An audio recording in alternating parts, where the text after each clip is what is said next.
Chat, how we doing? My bad. I had to get the thumbnail. I thought it was on the screen, man. It's not on the screen. It's not on the screen, man. We're going to get this thing going. Give me 1 second. All that typing. All that typing. Okay. Let me pop that thumbnail on there. I got to send out a link, too, because we could have a guest to show. I don't know, but we could. There's a chance. So I got to make that a possibility. I can't invite someone and not send them the link. So give me 1 sec. Here we go. All right. We're good. We're good. English isn't the best, though. That's not the best here. Okay. We're good. Insert. All right, we're live. Let's get it going, man. Let me get this thing off the screen. Hold up. Wait a second. Time out. Give me 1 second. This is not.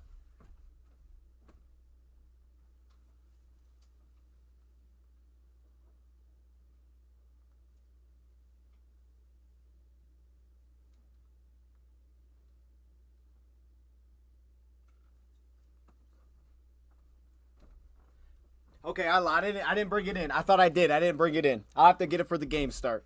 I gotta have like something fully Lions on for the game start, not just blue. So that will change. We're wearing blue though. That's better. Yesterday I was wearing red, so we were making mistakes since yesterday. But today's better. We're wearing blue. But I'm gonna get the Lion stuff on in a second. We're live, man. Pre-game show. May have a guest on at some point. That's a possibility. That could happen. Let me make sure everything sounds good. Do we sound good? I think we sound good. Okay. We have players to watch today, as usual. We also have our news today, which isn't crazy, but we have a little bit of something. And we're gonna spotlight a player, but it's also kind of a test. I want to test out how this copyright system is gonna work. So I'm gonna give it a little. I'm gonna give it a little test in today's pregame show with a couple of clips. Because I was thinking about it last night. I'm like, man, I shouldn't have been copyrighted for all that. I know, look, nobody cares, but trust me, it matters. It matters because it matters on what we do with the content. So I'm trying something different today, and I'm going to see what it does and see what YouTube says after I post this thing. All right, here we go. So we'll see how that does. Let me see who's in the chat, though. Let me go to the top. Ed, my man Ed. Hey, can I give a shout out to Ed, man? Ed is here all the time. You know what I mean? There's some of y'all that I already know are going to be here. But, man, I got a shout out to Ed. Because Ed be in the Bleacher Report chats, man. Ed's an absolute legend. And he's got the Brad Holmes picture, which is fantastic. I still don't. Is he just pointing at the division, Ed? I feel like I've asked you this before. I'm not sure what it is. But I appreciate you, Ed. Who else? Frank the Tank. Okay. What is that, a cat? Oh, no, that's a. Stop. I guess it is a cat, right? A lion's a cat. Yeah, a lion's a cat. Slow down when you talk, bro. Avenue to your podcast. Okay. Don't know what that means. Sawyer, Go Lion Sawyer training day. You were not the only one that was being awesome talking. Okay, I see you. Hey, I appreciate you. There's a lot of comments in here, so let me come back to those because there's a lot going on. But Frank, thank you for being here, man. Let's get this thing rolling. Love how hard the Texans defense playing. Man, they're battling. Now, I don't have to have the game on anymore. It turned off. I had it on in the background. It turned off. So y'all will have to keep me posted on what's happening there. My assumption is that this thing is not going to happen. I mean, after the pass, or not the pass interference, the roughing the passer calls, like, yeah, this is probably not going to happen. But y'all keep me posted. Okay. I think we hit on everything we need to. Let's get this up here for extra. Let's get that going. I want to show some clips of a player. So it looks like we're probably going to have Everything King joining us here at some point. Okay, so let me pop that in the title. I think he's going to hop in for a little bit. This show probably won't be super long. I'm gonna pop him in the title. He's probably going to join us for a little bit here in a second. Okay, we're good there. And let's get right to the news, man. Let's waste no time. Let's get right to it. What are we dealing with? So we don't have the actives and inactives yet. That may happen while we're live. Usually it does. I don't think we have them yet, though. But what we do have is we have the players that were elevated, and we have a player that has officially been ruled out because he was not taken off. He was not activated, so he was not taken off of the inactive list or the IR. So that is Ennis Rakestraw. Rakestraw is not going to be available But let me start. I put together a graphic, so I just wanted to show the graphic, but I don't think it's not working for me. That's great. Let me move this over. But I do have clips. And I'm prepared to show those because I want to give a spotlight today. We kind of did that in our last, live stream yesterday. We spotlighted Christian Mahogany. I thought that was cool that we were able to do that. And today I'm going to do kind of the same thing with another player that doesn't play a lot, but he plays a little bit. And we need to give him some attention. Mahogany's going to play a lot today. But I wanted to pop this up. So here we go. This is who's elevated. Chris Smith continues to be elevated. Stanley Thomas Oliver, the cornerback for depth, which is right in the spot with Rakestraw being out for this game. He's not activated today. I hate to see that. I mean, he probably wouldn't have played anyway. But I want to see this guy get activated just to know that he's there. Just know it's an option. If something happens, we can go to Rakestraw. I want this guy to get available, man. So hopefully this gets right. But it seemed like it was trending the right direction this week. It just didn't happen this week. Also, there was an Aidan Hutchinson update. Sort of. Okay, I don't want to call it like a full-on update. He was on like a podcast, and he was speaking about potentially returning this season. I don't want to say, it's not like an official reporting or something, but it came from him himself, where Aidan Hutchinson basically was like, I'm coming back for the Super Bowl. If we get to the Super Bowl, I'm coming back for the Super Bowl. And then I guess his mom is like, well, what if you don't come back? And he's like, basically, that can't happen. If we make it to the Super Bowl, I'm coming back. So there's been a lot of reports out there. Aidan Hutchinson said himself, he's on track to return to the Super Bowl, which has been his goal since day one. It's been his goal since the injuries that this was going to happen. Take a wild guess on spotlighting Adams. That would have been a good one. I probably would have had to get more clips for that one. Honestly, that's not. This player may not even have that kind of impact today. But that's a good guess. We may have to do that at some. Maybe next, we handle business, go to the NFC Championship, Miles Adams. That'd be a good player to spotlight. Playing some 3-tech for us. He's doing a good job. That'd be a good spot. So yeah, this is the news right now. I'm gonna save the players to watch for a second, and I want to get right to the clips because there's not that many of them, and we'll get to their players to watch. Probably when King gets in here, we'll throw those on the screen. We can talk through them a little bit. But let's go through this, man. And the player that we're gonna spotlight, it was right in front of your eyes, man. It was right there. The player that we're gonna spotlight. I'm clicking the wrong. Oh my! I'm looking at the wrong video, dog. Hold up. The player that we're going to spotlight was right in front of your eyes right there, man. He is elevated for today's game, and that's Chris Smith. Look, I think Chris Smith needs some attention. We need to spotlight this guy. He doesn't play very much. He's played over just 40 snaps this season for us. But Chris Smith, when he's out there, he's been, essentially the replacement, I guess you could say, for Broderick Martin to this point. And I think a lot of people are kind of like, well, who is this? Why are we going to this guy when we go to Chris Smith? But he's only really, every game he plays about 8 snaps, 9 snaps, somewhere in that range. Usually when things are going well, that's pretty much what he does. He gave you a couple series, and that's pretty much it. But within that role, he's been super, super consistent. He's been super consistent for us, and there's very, very real limitations to his game. He doesn't really have any production, like in terms of making tackles or anything like that. But when you watch him, you see a lot of consistency, you see a lot of effort, and I wanted to give a spotlight to Chris Smith because he's one of those dudes where, it's almost like you can do this with the whole second defensive line. So throw Miles Adams into this conversation. When you're watching us play Minnesota, and it's a shaky offensive line last week, and you're seeing the reps where our backup defensive line is on the field, and he's out there and they're out there handling business. I think I showed one of them in our defensive video, which was like, the backup defensive line is doing a really good job.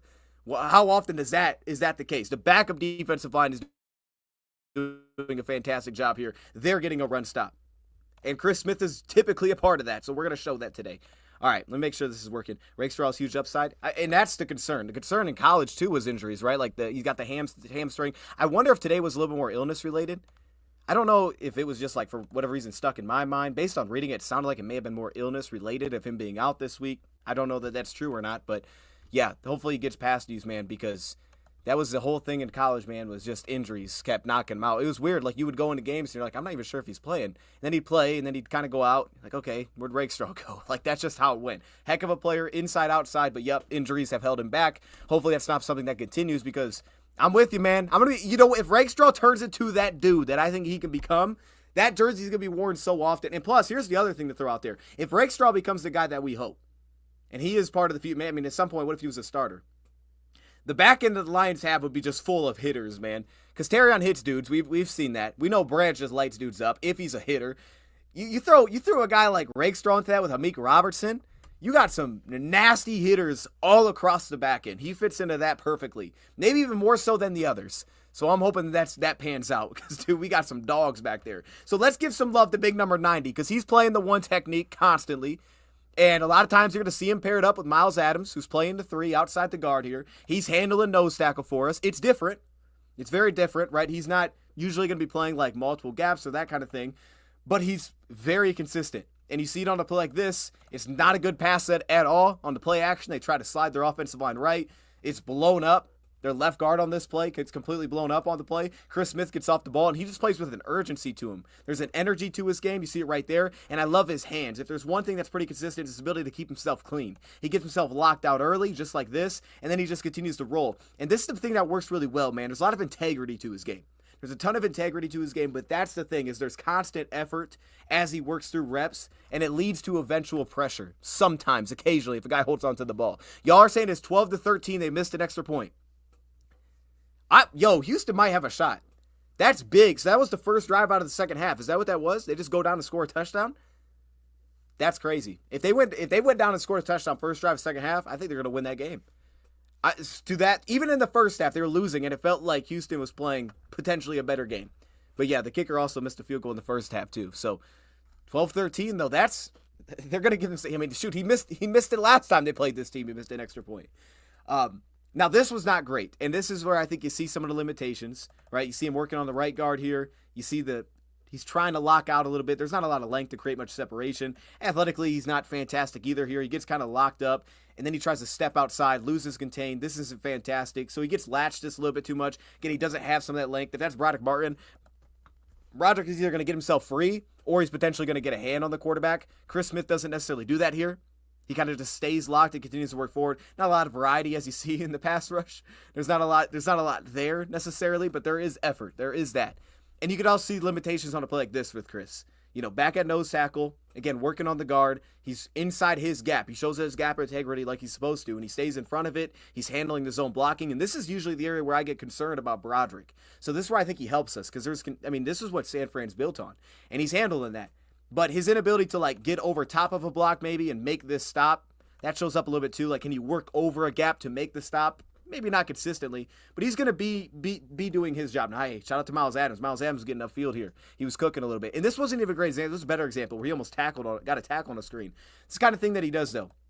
Works upfield aggressively, has the reactiveness to deal with offensive linemen on the move, and then he's got the integrity to stick with the play and keep working with the play, and he should. The guy's going to have a ton of energy by the time he gets into the game. And you see it. The walk back is pretty consistent. There's not a lot to it. Dude's not getting an edge. He's kind of just pushing forward.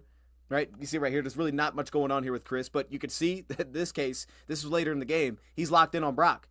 And he's dealing with multiple blockers. Typically, he gets 2 blockers.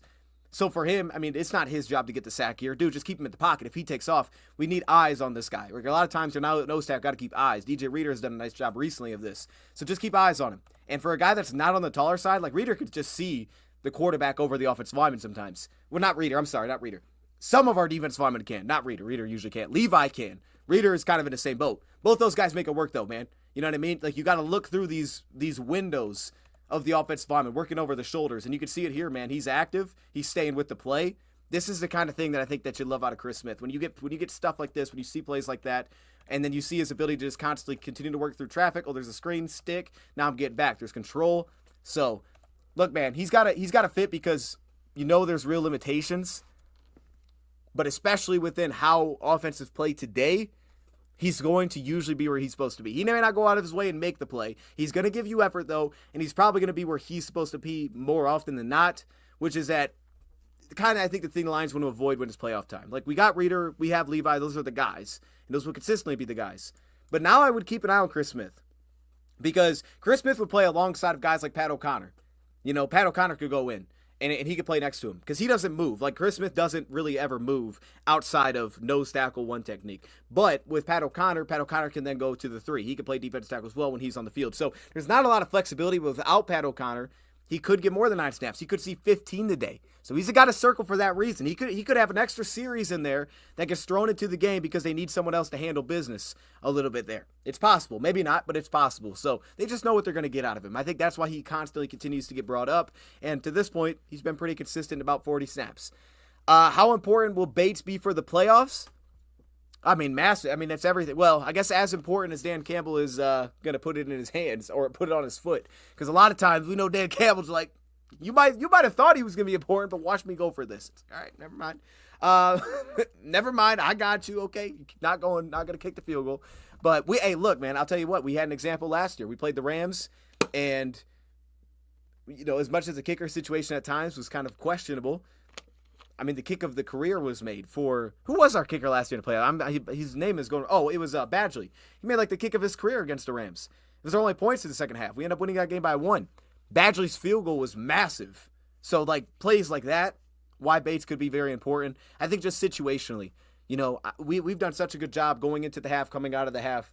Getting points before half is usually what you look at. So you're kind of a lot of times just taking touchdown off the board.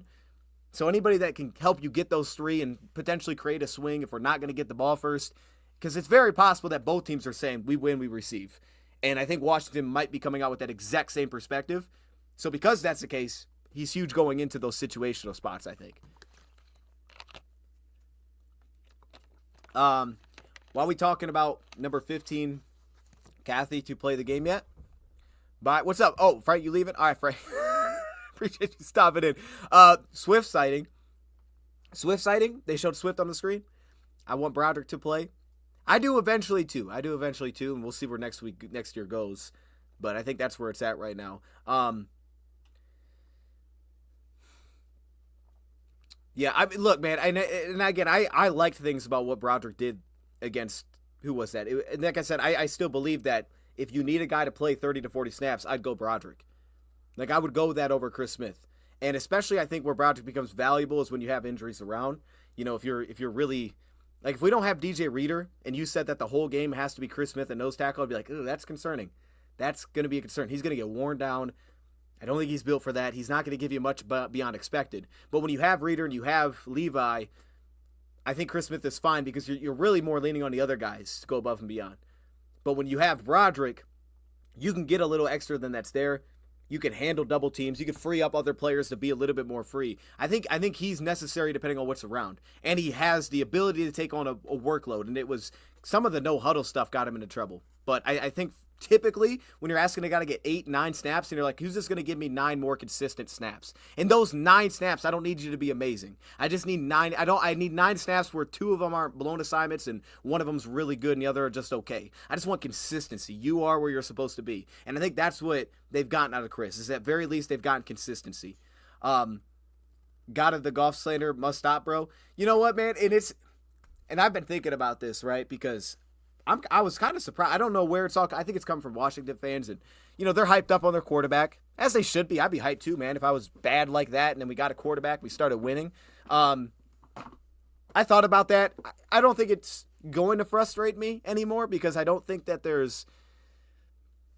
I don't know. Maybe that changes. I don't know. Maybe there's a moment where I'm like, oh, there you go. But I think just in general, like I'm kind of over the whole thing because to me, I've seen what I've needed to see from Goff. I've seen growth. I've seen it get better. You know what I thought of? I thought about a conversation. I actually have a video of it. I could pull it up to show you. When and I've talked to Rad. He wanted to come on today. He couldn't come on today. Just for anybody wondering, Rad wanted to come on today. He's at work. He couldn't get on pregame today. So I tried to make it happen. It just couldn't happen. But I'm gonna aim for next week. I'm gonna aim for a postgame or a pregame. We're gonna try to make it happen. But I thought back to one of our conversations that we had. And it was years ago after acquiring Goff, maybe after year 1. I think it was after year 1.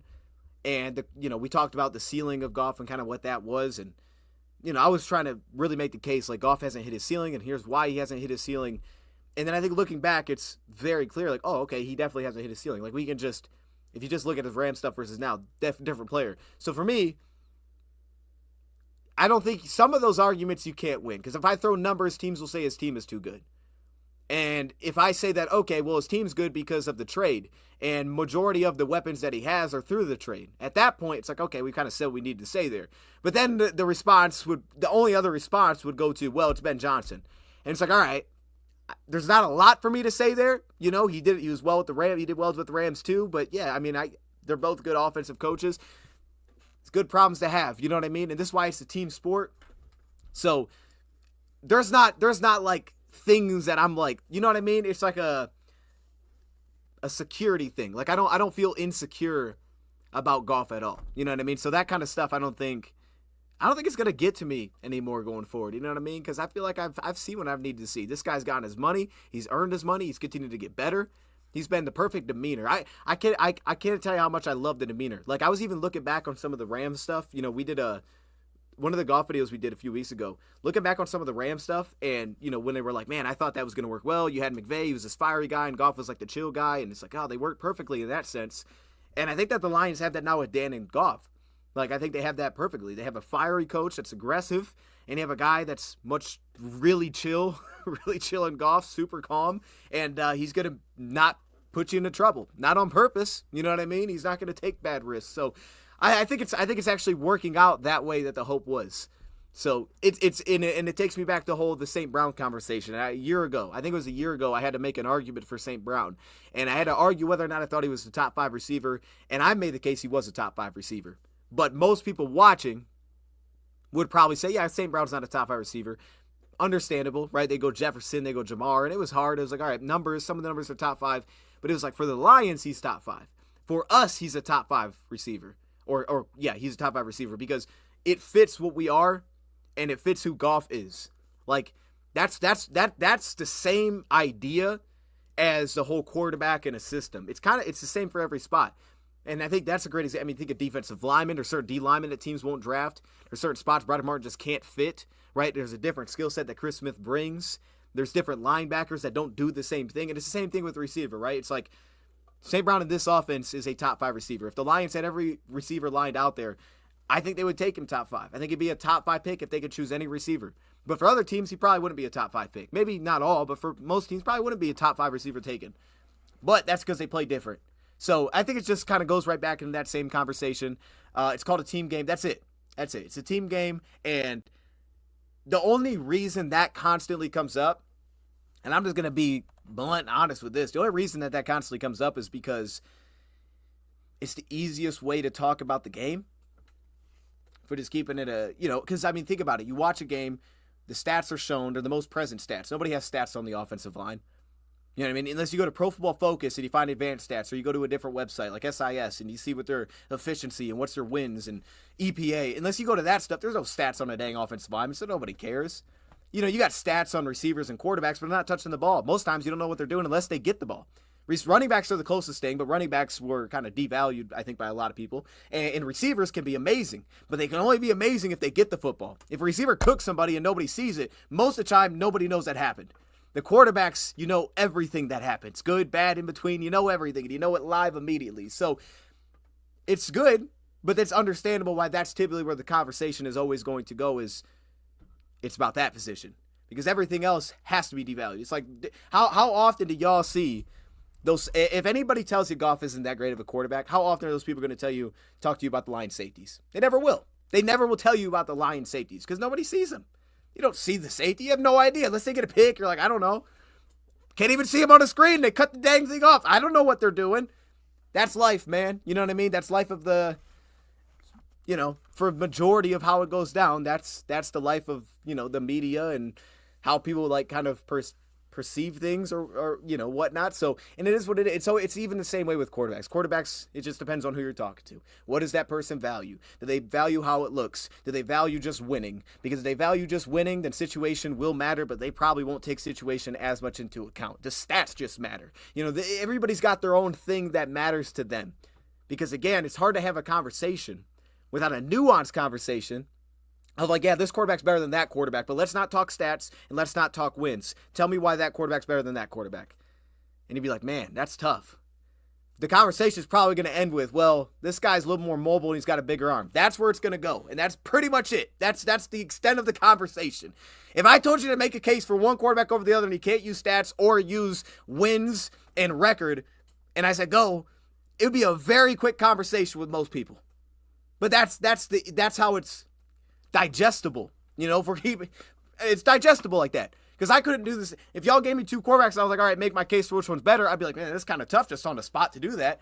It's not realistic. It's not realistic. Now, if you gave me time and I put the 2 and I watched them both and I was like, all right, this is why. Take notes on how they play. Now we can have a nuanced conversation. But it's hard with that. It's going to take time. And, that's why the whole Jaden Goff thing, like, I've watched Jaden play. Would I want Jaden over Goff? No. You know what I mean?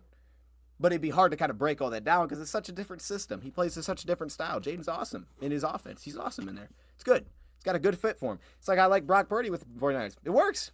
It works, man. May not work everywhere, but it works for them. Keep him. Pay him. I'm with it. Anyway, side ran over. I just wanted to do that. Yeah, I just want to do that. PFF, DVOA. I rock with PFF because I understand where it comes from. I understand where they're, like, I've worked for a couple spots that have data tracked. Found the advanced stats, understand how they work through them. There's subjectivity to it, but I can still absolutely appreciate those things because even if there's some things where I'm like, well, if you told me the grade on that play, I wouldn't agree that was the same grade. Or it's like, okay, well, what exactly are they trying to do? Like, there's things like that, right? What's he seeing before versus what he's seeing now? Is he just playing it different because of that? Is there a reason that he was more aggressive on this play that burnt him, but it made sense why he was more aggressive? Like, there's all that does go into it, but I can definitely appreciate what they both offer because they are taking the time to take each individual play and give perspective to each individual play to try to give you an overall viewpoint. And while there is subjectivity to it, there kind of is in everything. Kind of is in everything. Outside of the final score, there's kind of subjectivity to everything, unless you're just looking at raw numbers. So I don't have any issues with it. And look, man, those I'm telling you, the major companies, they train, man. It's not like you just show up and you just start, go ahead, you got it. Like you gotta know what the heck you're doing. And it's not a process that I've been a part of that's really taken lightly. For those bigger companies, they're pretty extensive, and it's like, yo, you got to know what you're doing, you got to be clean with it, and they, I've had them argue subjective things. If I told you a guy was inaccurate like this, he threw the pass behind it, bam, and I marked that in, and it's like, okay, was there pressure? I don't know if there was pressure, and if I had to mark that, I could give it to a higher level person. They'd come back and be like, yeah, that's not what that is. So it's a subjective play, but they're pretty consistent. There's a lot of consistency. There's plays that'll fall in between, but there's a lot of consistency, and they do really well with that. So I can appreciate especially the companies that I know what they do. I don't know all of them. I don't know all their processes, but I know the larger ones, man. They put the time in to make that stuff happen. So I can appreciate that stuff. You just have to take it as for what it is. Don't take it as everything. But it to me, I think they're valuable. They're valuable for sure. Goff should have been given more love. For the MVP, I think so too. That's, it is what it is. I don't understand it, but it's also, again, it's media voters, right, doing it. So are they watching every Lions game? No. Did I watch every Bills game? No. So would I be better at it? I don't know. Probably not. I'm going to be honest. Like I probably wouldn't be either. I'm biased towards Goff. Yes. I've also seen him all. I know what he means. You know what I mean? I don't need to see everybody else to know that he's an MVP player this season. But that is what it is, man. Like I wouldn't be able to. I mean, could I go through and tell you what Lamar Jackson did with Baltimore in Week 14? Like I don't know. I have no idea. I don't even know who he played. You know what I mean? I had no idea. Make them change their name for the 5th time. Yeah, y'all getting on Washington. That's tough. Make them change their name. I thought they were gonna change their name, and then what? They thought Commanders was cool, and they're like, let's just rock with the Commanders. Like they thought that was fire. It's not fire. If I'm being, I don't think it's fire. Putting it on the thumbnail looks goofy. I don't love it. I'd rather it be something else, But some of the ideas were really goofy that they were throwing out, and I was like, oh, okay. Well, I remember that when that was a thing, it was like, okay, Commanders actually isn't too bad. Commanders is just very basic, very basic. Who do you think's player of this game? Well, let's go to my players to watch, man. Let's jump into that. I'll send you. Well, I don't know what I'm Englishing right now. I'll throw that on the screen. Knuckles? Hey, why not? Did someone say something about Knuckles? I know I missed something, man. Oh, what do you think about Mike? Oh, thinking we shouldn't use Knuckles tonight. I don't know who that is. I'm going to guess that ain't his last name, Dustin. but look, man, if he's right and he's available, you play. I think you play. You know what I mean? If it's one of those things where I'm like, well, we're not sure because he could re-injure that. Yeah, don't play him. You know, they always say there's a difference between being hurt and an injury. You know what I mean? Like, if he's in pain, but it's like, okay, reasonably, this shouldn't get worse. Like, he's fine. He's going the right direction. Like, yeah, okay, let's let him go. If it's one of those things where it's like, yeah, he's at risk because every time he plants that leg, that thing could just give out and then he's done. Like, if that's legitimately a risk, yeah, don't play the guy. There's no need to do that. But, you know, he's a football player, man. It's what they do. It's what they live for. It's the playoffs, man. How you going to tell someone divisional round and not play, man? You know what I mean? You can tell somebody that. If they're available and they're able to play, they want to play, I got to tell you, sit out divisional round, buddy. I don't know. No, man, go out there and play then. If you're ready to go, you're ready to go. You're confident, let's go. And speaking of confidence, terrible transition here. These are my players to watch. Doesn't mean they're all going to cook, but these are my players to watch. If you didn't see my short today, I posted my player prop bets. So those are available. I have David Montgomery with a touchdown, a rushing touchdown. I thought about a receiving touchdown. I went with a rushing touchdown. Wait, do we have the inactives? Should I go to that? Should I go to that instead? Is that what you guys are? We must have the inactives.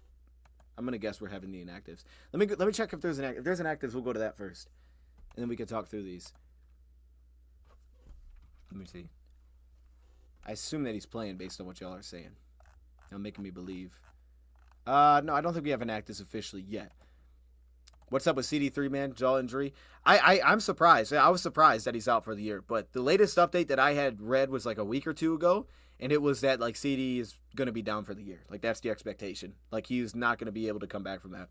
So I was pretty surprised. Maybe that's like a regulation thing. Maybe he can't like hold onto the mouthpiece. I'm just guessing. Maybe he can't put the mouthpiece in his mouth. Even if he wouldn't, maybe he can't do that. I don't know. But that does surprise me that he wasn't at all. Like it's not going to happen. But Christian Mahogany starts this off. Got to put Mahogany on here. We talked about him yesterday. Dude's got a big opportunity. This is more than just a game for him, if I'm being honest. It doesn't kill him if he has a bad game. And we've won with guards having bad games in the playoffs. But it's an excellent challenge. Like, this is the kind of game where I want to throw him out there and, like, yo, what is this going to look like? What is it going to look like against these two dudes? These top-paid guys. What is this going to look like, man? And Christian Mahogany's played well. He just hasn't played a lot. Pass pro is going to be a concern. I'll put Mahogany in there. Running back pass protection. So I didn't know who to put, Monty or Gibbs. I like Gibbs. I love him for the outside runs. I like Monty because I think we can do some downhill stuff, but I love him for pass pro. So I just put just in general pass pro. They blitz a lot. They bring a lot of five-man rushes. A lot of times the running back will be responsible. We have a backup guard in there. We have had some issues on the left side at times this season. I think they've done a lot better with stunts, but you throw Mahogany back out, even though he's been great. Play action sets, we've been really good. But in straight drop back passing sets, what does it look like? And I think that Monty adds so much back to that room. So give me pass protection. Levi Onwuzurike, another game. Stack it. Go get your money, man. This offseason. This is a game to do it. It's a shaky O-line. We're going to be leaning on him for some sort of pressure, and I think that Levi can bring it to the table. I'm going to go Amik Robertson. He's going to see a lot of McLaurin, I assume. I don't know how much help he gets this game. And I think that Terry could be, I'm not going to say a better receiver. He's not a better receiver than Jefferson, but I could see it being a much tougher matchup because he may get less straight help. He also may have to deal with just more straight-up vertical shots, and long speed is relatively questionable with him. Terry McLaurin, I think, is a little more straightforward in his route tree, but they're going to press him down the field. And I think that's an area where they really couldn't make that happen with Jefferson, and they did once on like a deep over route, deep cross the route, and they ended up picking up a big first down on Amik. So that's a concern, I think, is the style of it. I think the Lions will have to put a safety over top, but if it's not consistently there, that's going to be a real challenge. I'm going to go Josh Paschal. Y'all know I think Terry can get a pick tonight. I'm going to go Josh Paschal. He's going to be a mix a ton. Run defense, going to be a mix a ton today. You can put Za'Darius in here too. I think Za'Darius could get some wins, but I'm putting Paschal for the run defense. And then finally, Trevor Nowatzki. Run defense, tight ends are great blockers. That's really what that comes down to for me. Like the movement, tight end leaking out. Does he have to pick it up? That kind of thing. He's just going to be in the action a lot. So I'm going to put Trevor Nowatzki on here. Handle business, stay in your gap, that kind of thing. A little bit faster than a 40. See, that sounds about right. A 4.42. It sounds right. I think it's a tougher matchup in some ways, but I just know that they're going to push the ball down the field, and it's like that's not an easy matchup for Amik Robertson. That style. Not saying he can't handle it, but if that's what he's going to have to deal with, it's a little bit more concerning. Defensively, Dante Fowler, he's their sack guy right now. I mean, they got dudes on the inside, but he's the guy that comes up with production. Quan Martin, I think we can get behind him. He's an aggressive free safety. He's starting this year for the first time. He looks good. Looks really good at free safety, and he's constantly their center fielder in a single high defense. So he's constantly going to be involved in the action. I'm going to go Mike Sainer still. I think that you can beat him one-on-one for sure, but he's smart as heck. He's got big-time ball skills. Mike Sainer still's a dog, man. We know what he was from Michigan. He's a hitter, too. Inside, outside, he'll probably be on the outside today. If he's not, I don't know, Michael Davis might go outside, but I don't think that's ideal. So Mike Sainer still should be starting on the outside. Zach Ertz at tight end. He's been fantastic this season. He's awesome within the run game. Same thing with Bates and same thing with Sinnott, but the flats, the production, I mean, it speaks for itself. Lions are going to have to deal with, how are they going to match up with that? How often does that become Jack Campbell's responsibility? Even Alex, that's a tough matchup. He's a big-time third down, go to that guy. So I had to put him on this list. De'Ami Brown.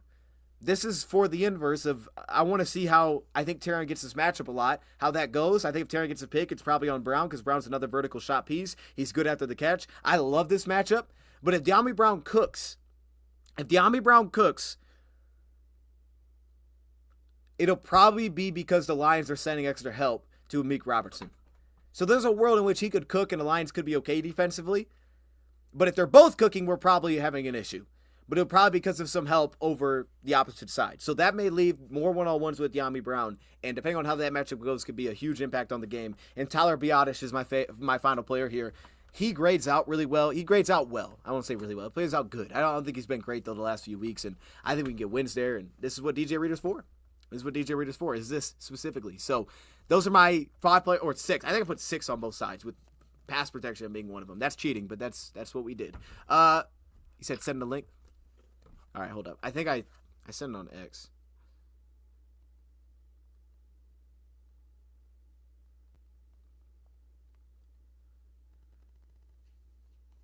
We'll see. Hope Bills or Ravens beat them. What the Kansas City to score? Chiefs getting helped by the refs? Man. They must score a touchdown, huh? I'm going to check. 12-20. That's not good. That's not good, man. If the Lions can force a turnover or two early, that'd be awesome. If they force a turnover or two early, I think this game's over. I'll be honest, I think the game's over at that point. It's going to be tough. This team is tough to take the ball away from, but there's situations that they do. I think that speaks to it. When you have a guy that doesn't put the ball in harm's way a lot, but he has 9 interceptions, that makes it pretty clear to me that it's not one of those things that are just going to happen, really. You're going to have to get them in a specific situation where the door opens for a turnover because he's not going to force it to that spot. So I think that you have to get him in the situations for that to be present. Also being said, watch for Brian Robinson. I don't know what his fumble numbers on the year, but he always feels like a guy when I've watched him preparing for this game that he will fumble. Brian Robinson will absolutely give up the football. And knowing how our guys be punching in the back end, I think if there's a prop bet for fumbles, I would bet on that. I would bet the Washington fumbles one time. That might be the turnover in this game. Is that happening? I look for that. Maybe that might be more likely than a dang interception. He said it's not there. What? Let me try again.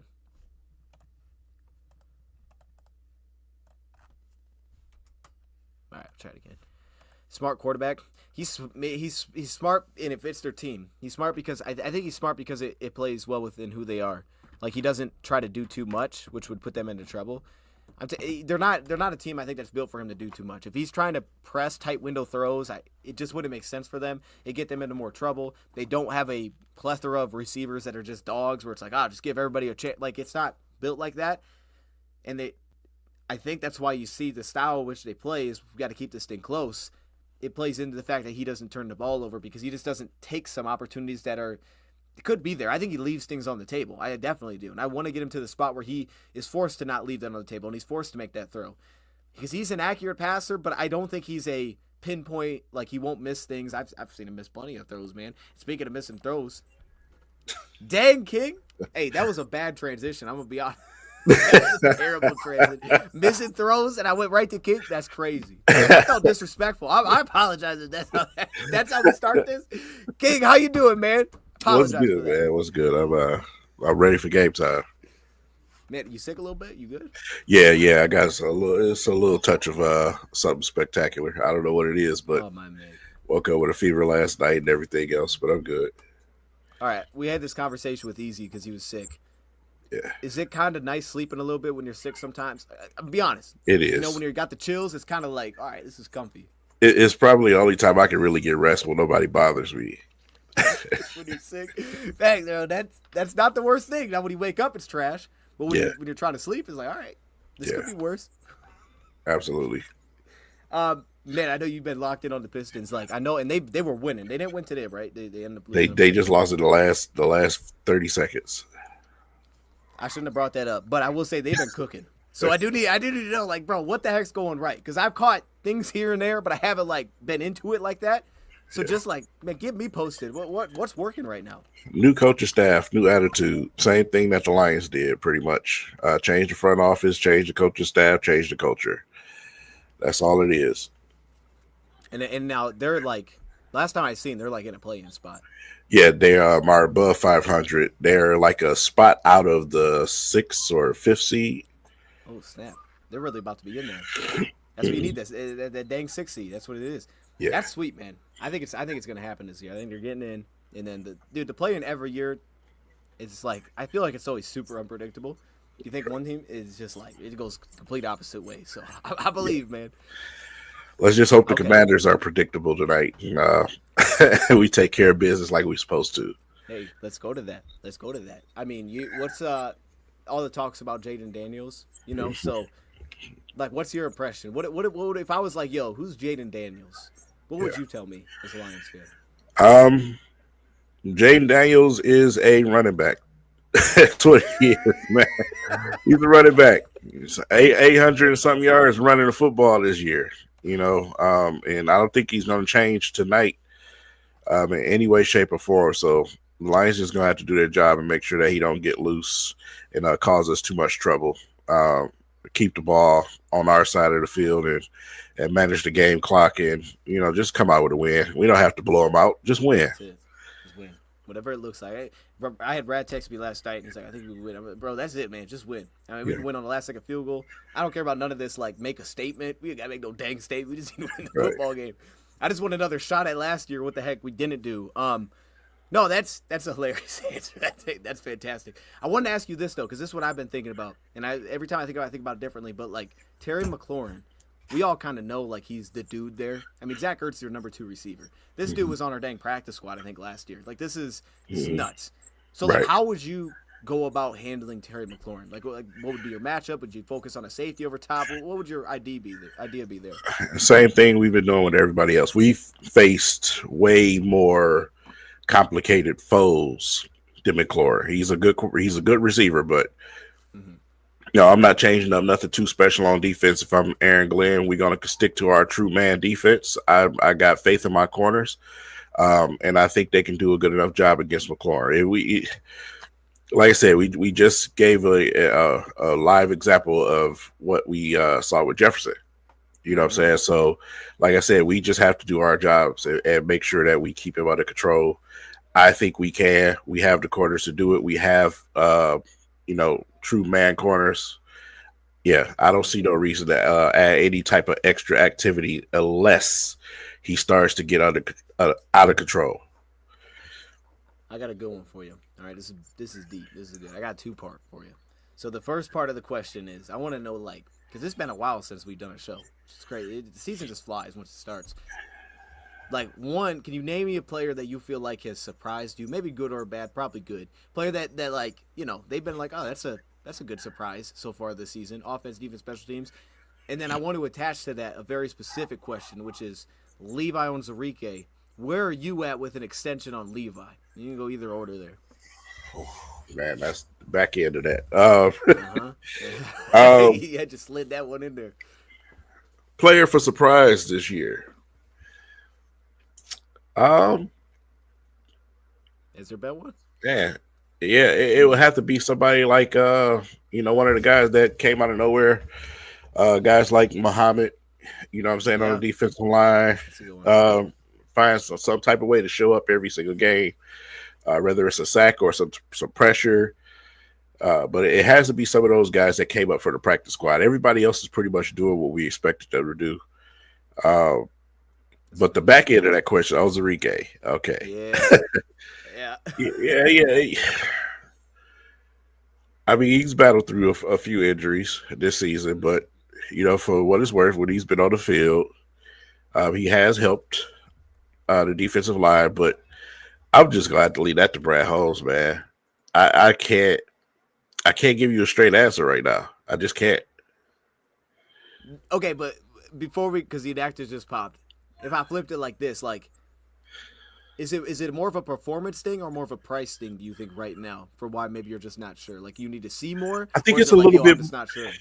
I think it's a little bit of both. It's more for me. It's like, okay, can we keep you around? Can you stay healthy for us and be productive on a consistent basis? But at the same time, the price too, because like I said, we got some guys. We got to, we got some guys to pay coming. So if it's on a respectable contract and Brad Holmes feels comfortable with it, then I'm with it. But like I said, he just has to be available. He's got to be out there on the field. And it's just got to be some consistency there. See, I feel bad giving you that question because I don't know how to answer that one either. Because I'm just saying like we don't know how much the dude's gonna cost. So I just I just did it because I don't know. I just did it. I feel bad. Yeah. But we do have the inactives, and this is weird. I just noted Hendon Hooker being the emergency quarterback. I feel like, oh no, that means that Teddy Bridgewater is the number 2. Has this been a thing? I feel like this is like the first time I've seen this year. Yeah, this is the first report that I've seen with it. Okay. So yeah, I mean, outside of that, looks pretty straightforward. And then Monty is back. I mean, so I got to ask you about that thing because people were telling me coming in, there was people saying like, "Yo, we shouldn't even be playing Monty." Not necessarily them, but like people were saying that about us. And I don't know if that's a great question to answer because I don't know how strong opinion you'd actually have on that. But like, what do you think Monty adds as well? Like, what changes when he comes back? Why is this important? Like I said, it depends on. None of us know the severity of the injury, to be honest. Right. Obviously, we need him in short yardage situations, pound the football, get us in that end zone when we're in the red zone. Just his presence alone, we just need it. You don't want to. I know Gibbs has arrived, but I'm still a fan of splitting carries to a certain extent because it keeps guys healthy. We've been fairly healthy in the running back room simply because of that. So, like I said, whatever he can provide, I'm fine with that. But be cautious because, like I said, we still got a lot of football to play. Obviously we got next game to think about, but we wanted him to be around if we do make that Super Bowl appearance. I want to. Okay, I'm gonna go off the tracks here, and then I'll pull it back. But someone did ask in the chat, how much blitzing do we do? Now we know we like to blitz. Yeah. But I think because I asked you about like playing McLaurin, like if I say, yo, you gotta give us kind of the overarching theme of how we're gonna approach this team defensively, would it be like more aggressive, more conservative, let things happen in front, make them make the big play? What would kind of be your viewpoint? I'm coming out the gate aggressive. Almost a carbon copy of what we just did last game. You got to put pressure on McDaniels, man. On Daniels. You just have to. You have to put pressure on him. You give him time, just like any other quarterback, he's going to kill you. So yeah, I'm hot blitz out the middle, quick. I love that. just man from the beginning. And if it's starting to hurt us a little bit too much, then yeah, maybe I might switch up some things. But no, I'm not switching up the game plan. I'm going to put the task on my secondary, on my corners, to do their job. Mm-hmm. McLaurin is going to have to turn into Jerry Rice out there in order for me to back off because I'm coming after your quarterback, period. I love that, man. You know what is great? I felt the same way watching this team. I'm like, man, it brings me vibes of the Vikings. Like, they play different, but it's like the idea of giving them like, a first down, you can check it out and go get about 6 yards. It's like, why are teams letting them do that? You're letting a rookie quarterback just get 6 yards and play 2nd and 4. Like, bro, you're gonna have to earn everything. That's the exact same approach I'm coming with as well. Every single thing, man. And then, like I said, on the flip side of things, when you're looking at our offense, man, do what works. I mean, obviously, we hear about how bad they are against the run. If we can get away with that, then fine. If that seems to not be working, then do what works. I mean, just do what works. That's all I'm asking for from our coordinators tonight. Is there? I'll say that. I want to long term. If I had to like, if you were a teacher right now, so we're going to just different scenarios. Watch this, right? If you were a teacher, Uh-huh. and you had Taron Arnold's grade card from the regular season, man. What Yeah. grade's at the bottom? Well, grade, I'm gonna give him a solid B. Okay. Solid B. Solid rookie season. Started off a little rough, but gradually started to get better and better and better. Didn't get me no picks. I'll take one in the playoffs though. That's the only thing I really care about. He's due for one, King. Yeah, he's definitely due for one. And no better place to do it in the playoffs. But yeah, solid B, man. Like I said, he's a rookie. He's going up against some incredible matchups. You know what I'm saying? We've seen quite a few receiver rooms, man. That's just tough. And for him to be able to hold it down over there at the rookie spot, man, that's just something we haven't seen here in Detroit in a long time. So I'll give him a solid B.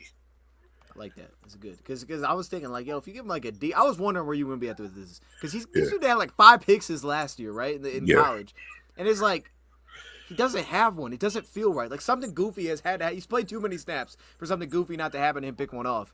Yeah, I feel like it's setting up for the playoffs. Like he's gonna get one. And it's gonna be amazing. It's gonna be it's Kirby's fault, man. He keep coming over the top, stealing. That's what it is. That's it. That's probably not wrong though, man. Yo, Kirby looks goofy as heck too, man. He looks like a giraffe. Like when they throw it, it's like, how did he get over there? Yeah. You'll see him throw it out of bounds, and they're like, man, if you would have threw that like 8 pounds, he's probably picking that off. It's pure instinct. Insane. Pure instinct. He's like Kirby. When you watch it, he's not no lightning fast. He's not no fast dude. It's literally pure instincts, man. And like it's Aaron Glenn. It's him putting them in a position to do that. Yeah. So nuts, man. I can't wait tonight. Okay, let me ask you about tonight then, because like, what would be like? Is there a guy on offense? Because we went to the offensive side. Like we got all these. Everybody talks about all our weapons, and I'm watching this defense, and I don't feel like I think Bobby's been a standout. But outside of that, I don't think they have a standout player. I think they're just kind of across the board, but they play well as a team. Who do you like offensively tonight? I mean, Gibbs has been the dude, but who do you like just specific player that's going to cook? I would like, in my perfect world, I would like to see J-Mo get off tonight. They blitz a lot. They do. They blitz a lot, man. I would like to see a couple of long balls go to J-Mo. Even some crossers, whatever you want to do. But I want him to put pressure on that defense and make them, respect our offense a little bit more. But that's in a perfect world. Who I think it is, I think we need to utilize Laporta a little bit more tonight. Okay, I do. Yeah, I'll say Laporta. Laporta has been, this season, it's just not been the season that it was last season, but that's by design. That's not because of him. The playoffs, you want to do something to look a little bit different, attack a team from a different angle. Tonight's the night where you can use Laporta. Dude, Laporta's numbers last year in the playoffs, like I saw him a couple weeks ago, and I was like, dude, those were he played like 3 games. He had like 21 receptions. I mean, this dude, 300 yards. It's insane. Because I was going in for J-Mo's. I was like, I remember J-Mo had a good Stanford game. He had like 75 yards in the playoffs. Laporta went insane. So he's been reliable in those spots. And look, I'm with you, man. I don't think you're crazy with J-Mo. I don't think they have anybody back there that has a chance speed-wise to match up with that. After what I just watched from Lattimore against Tampa Bay. That was a disaster. Kill him. Dude hasn't played much, but he went against Philly and did the same thing. I get his A.J. Brown. Those dudes are different, but man, he cooked both of those dudes. I'm like, okay, I don't know, man. I don't think they have a guy back there. Yeah, even Sainer still, but we Michigan fans. Yeah, but you put him on J-Mo. I just don't see that working, man. No, there's no way he's keeping up with Jameson on a shot play. That's a different level type of speed, man. I love Sainer still a lot. That was my favorite player. They didn't have that in Iowa. Yeah, that speed is different. Yeah, okay, man. No, I'm with you, man. I love the J-Mo one. I was gonna get to the score predictions and stuff for this, but there was some questions just popping in the chat. Oh, I did have to ask about the Hutchinson thing. I don't know if you saw the Yeah. clip. I had it and then I lost it. But Uh, basically, I want to ask two more things. That's what it was. Hutchinson, he's like, yo, I'm coming back for the Super Bowl. If we get there, I told the boys I'm coming back for the Super Bowl. I'm playing. All right. Mom's like, what if you don't play? I'm playing. That can't happen. I'm on my same track. So like, you think it's happening officially? Like, we get the Super Bowl, he's playing. I don't. All right. I don't. All right. We appreciate him joining, man. We're gonna have him back probably. I don't. I don't, man. Unless he comes out with some video running around like a crazy man this week. It's just like, man, we are. I don't know if the timeline fits. I just don't know, man. I want it to happen. Of course, I want it to happen, but I just don't think it is going to happen. Yeah. No, that's fair. That's fair. And you know what? I'm glad you did that because you kind of brought. So I'm like, wait a minute, we need to calm down to that because, I'm on the same path. Like, I think the same way. Like, I don't know how he gets back. But every time I keep saying it, I was like, yo, he's coming back. Man, maybe he is coming back. I thought a couple weeks ago it was like the NFC Championship. And I was like, wait a minute, the championship? Like, what are we talking about? How is this dude going to play in the NFC Championship? Like I said, buy that. I need to see a little bit more footage or something to make me a little bit more confident. And literally, I didn't think Anzalone was going to come back that soon, to be honest, but he just toughened it up, man, and said, hey, I'm out here. So unless y'all got some type of special protective brace or something you can put around his leg, I don't know, man. I just don't know because he needs the speed off of that edge, man. So, that's a lot of pressure on that leg. I don't know. Oh, man. We'll see. Yeah, Anzalone, he had that like huge scar, and it's like, all right, that thing looks like it's trying to rip open. He's playing. He said on the picture. He said on that St. Brown podcast, man, he said, after the game, he was like, I couldn't even push myself off the couch. His arm was hurting so bad. Yeah, it's for the bye. Yeah, it's for the bye, bro. If you'd been like out this week because of that. Yeah.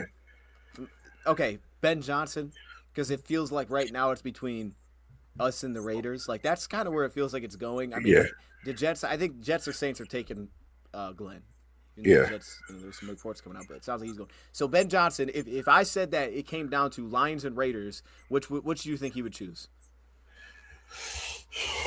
It's kind of hard to say no to Tom Brady.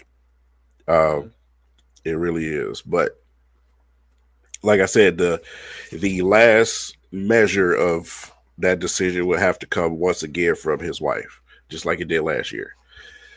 Yeah, his wife was the one that weighed in heavy on him staying another year. If that factor doesn't happen this year, I think we finally lose him to the Raiders, which hey, I don't mind it because I just didn't want them nowhere in our conference. That's if he goes there, don't go to Chicago. Yeah, if he goes there and Aaron Glenn goes to the Jets, fine. Right. Fine. I'll take it. I'm with that. Just expect the AFC. Don't go to the dang Bears. No. With it, and it just speak to his wife if she does have that kind of impact right here. Let's just look, man. There's BetUS. All right, you don't need to be at the place with all the casinos. You can just go. We have casinos in Detroit, so I'm just saying. That's the selling point. Hey man, I want to get right to it though. We got everything king here. I want to get the score predictions, man. Do you got a score prediction for this game? But hold up. Let's hold it for a second. Okay. Because I want to set it up a little bit. So the over under, I'm gonna make sure I got the exact number, but I think it's 55. Okay. I'm gonna check and make sure. But if it's 55, do you like the over or under? The over. It's 55. You like the over? The under. The under is 55 on the under. The under. 55. Okay, under. Thinking about my score, the under. Actually, it's right. Yeah, it's right there. So the under. I'll take the under. So you're gonna be right then. If it's like right next to it, you got a real shot of being right on your score prediction. That's what I've realized. Like, you just kind of got to line up the spread with the. And then you get yourself in the ballpark. Okay, so we have that, and then I want to say like, if right now you gotta look into the future. They're gonna go to this after the game locker room celebration, and they're giving out the game balls. Who gets a game ball? Jared Goff gets one. Ooh, okay. A lot of smack been talked about Jared Goff. A lot of disrespect been talked about Jared Goff. He listens. I don't know. The Jay Daniels is better than Jared Goff. I've had to deal with that this week. You know, it's just been a lot of disrespect. Like Goff hasn't been here before, and I think he's going to definitely do a job to shut everybody up. These players, they hear it, they listen. You know, Dan Campbell, he also plays certain things in the locker room, so they know. They know. You wanted Detroit, okay, we're gonna put it on you. I think Jared Goff is gonna spearhead that, man, to have an excellent game tonight. Dude, I love that. Okay, so I'm glad you said that because I got a little bit of that, like from the fans. I was like, all right, this is a little bit surprising. Like the way they were just talking about Goff, I'm like, this is kind of weird because I came in with the approach like, yeah, Jaden's been awesome this year, that kind of thing, and it was like. Golf system quarterback. He ain't even top two. I'm like, wait a minute, what is going on? I'm like, why is the fan base acting so crazy? I love it. I love it every time they do it. When they talk crazy about us on the media, social media, I love it because our players get motivated from it. So you feed the beast is what you're doing, and I love that. Man, this is like so they think the MVP game's tomorrow. This is really the MVP game, is what you're saying? Like, this is really, I should have been in that conversation. He should have been maybe more in the conversation. Right. Okay, we laid it out. You want me? I'll get my score first. I'm going the under 2. I got us winning, of course. I got us 28-17. I'm pretty far on the under though here, so I think I'm probably going to be wrong. I'm pretty confident I'm wrong on this. Yeah. But I like us covering the spread, which is at 9 points right now, so it's dropped a point. Us by 11. Where are you at? I had 31-17. Oh, okay. No, we're right there. Yeah, we're right there. All right, well, that works. Okay, yeah. No, I'm not that crazy. I thought I hate predicting field goals. I mean, it's like it's Dan Campbell. He's not kicking a field goal. That's right. That's where I've got with it. And then you watch the game and you're like, if you want your score to be right, like, you have to have them kick a field goal. And as you watch, like he's going for it. It's like I'm just not going to predict a field goal. It just doesn't do it. Like, all right. And by the way, quick side note. This is off topic. I've heard a lot of Commanders fans also talk about how aggressive they are on fourth, and they were aggressive. But I believe they're like 17th in fourth down attempts, so they're very good on fourth. Yeah. But like from a attempts perspective, like it's not. Yeah. You know, there is a gap there. And I think we're like fourth this year. Yeah. It's not close. They're believing Washington. Yeah. Too much belief. That's what it is. Yeah. More than belief right now. There's some cockiness going on. They're about to handle business. Yeah. But if we're being honest, did they even want that smoke, King? Like, let's say they won, right? And then they had to play Philly. Would they want that smoke? I mean, like, I don't know. You know, that might be a very disappointing. I don't know, man. I just, like I said, I just have a hard time believing that they can beat us. I just do. Like I said, rather than our offensive line versus their defensive line, you know, and our offense against them, period. I don't think they got enough to stop us, to slow us down. I just don't. You think we'll get? And I think we'll do just a good enough job to, you know, keep them contained enough just to win this game. Right. So it's just hard for me to 14-point, but it's not a blowout. It's just a comfortable win. Right. Yeah. That's where I'm at with the 28-17. Like, I think it's just kind of comfy, but it's not like this thing's over at halftime kind of deal. I think it's going to be a game. Yeah. They've been really good at the end, man. They found ways to win. So it's like someone said, this is my last question, then we'll wrap this thing. Someone said the over-under for fourth down attempts should be 7. Would you bet the over-under? 7 is a lot. 7 is a lot, but I wouldn't be surprised, though. 7 is a lot. Me personally, as a bettor, I'd probably take the under, but still, that's a lot. It's crazy. That's a lot. And you know one thing, too, man? We're pretty good in the fourth quarter, too.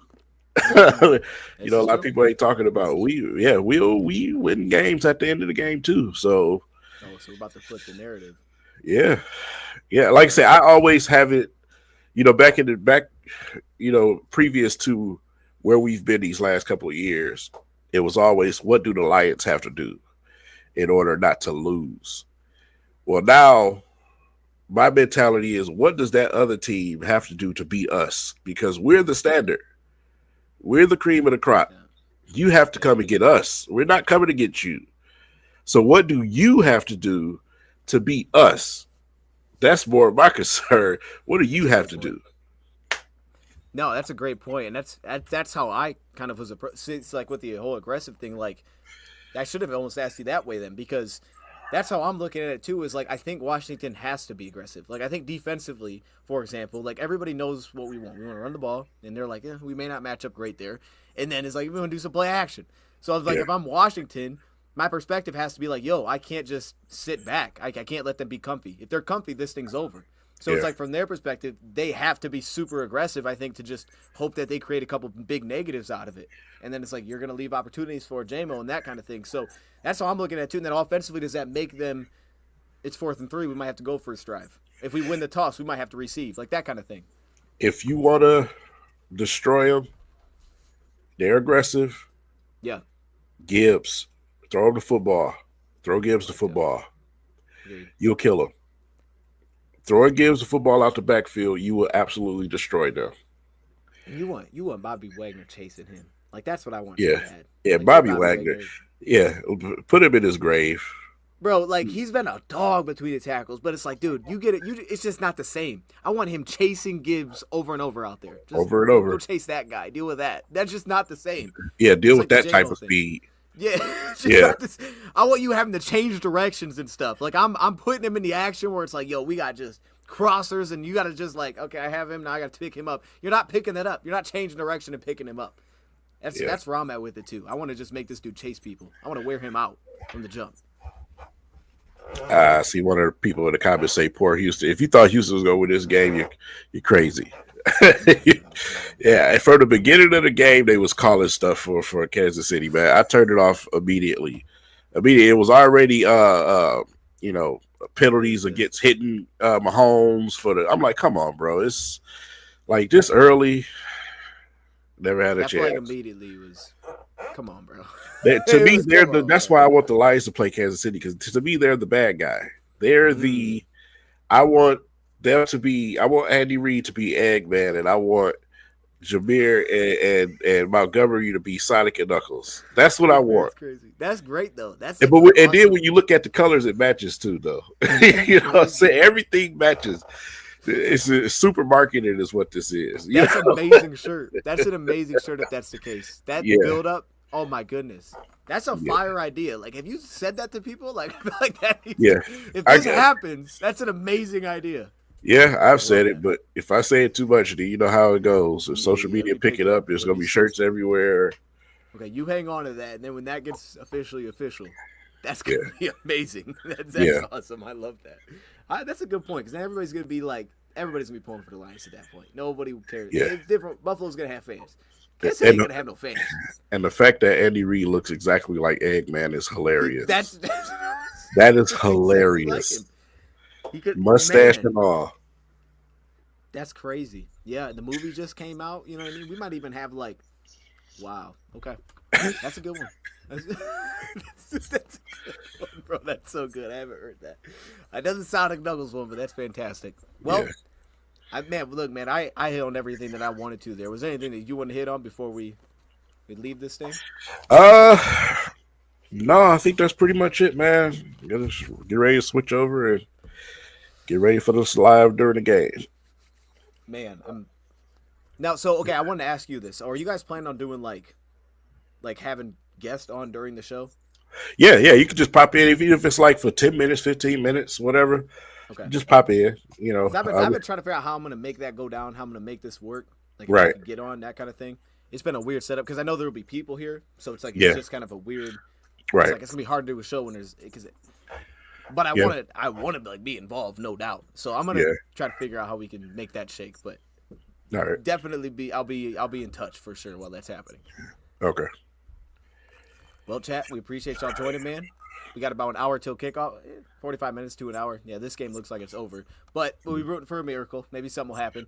And, last question. I mean, Philly Rams. Who would you take in that one? I want Philly. I think it's going to be Philly.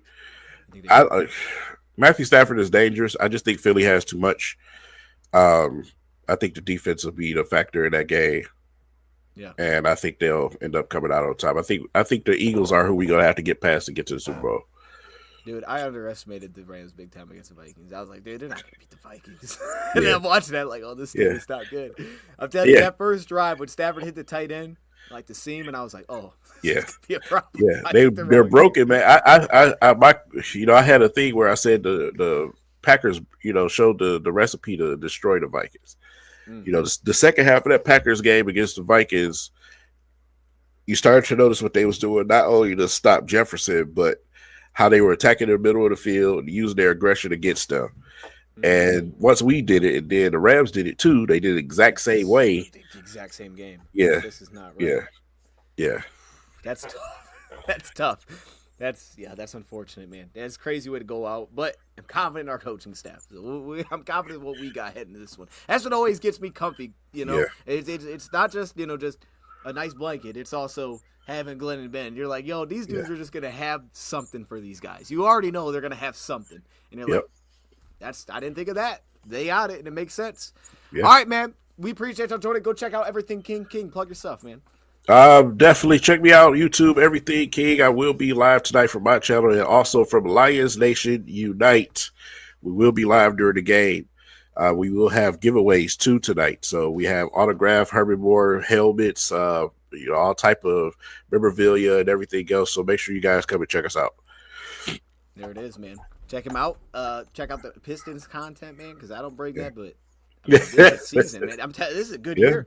Yeah, it going is the right way. I was joking with earlier this year with Easy, and I was like, "Yo, I'm kind of a Wizards guy." And it was like the Wizards, and I'm like, they're going to be pretty good. And I'm watching us win like no games, and then we win no games again. It's like we're still stuck on 6, and I'm watching the Pistons, and it's like, yo, they're actually like winning games, right? This is a thing. This is awesome, man. I'm here for it. I have nobody to root for the playoffs. Let's go Pistons. Get in there, man. I'm here for it. All right, man. I appreciate you joining, King. Thanks for hopping in. All right, bro. All right, chat. We're going to leave it there. Shout out to Everything King. He was in and out of there. That was actually kind of clean. We appreciate y'all joining, man. I'm going to leave it here. So it's kind of an in-between because I was going to be on their show, but I don't think I'm going to end up being there. I think I'm going to be live here. I was just trying to figure out how I was going to make that shake. I may end up like trying to join in there while we're live here. You know what I mean? Like if I can join their stream while I'm live, I think that may be something I kind of aim for, but that's just for like a segment kind of deal. So we'll see how that shakes out. We got some minutes here to figure it out. But until then, appreciate y'all joining, man. I'll see you guys for game time, 8 p.m. Eastern time back over here. And with all that being said, I'm out. Go Lions.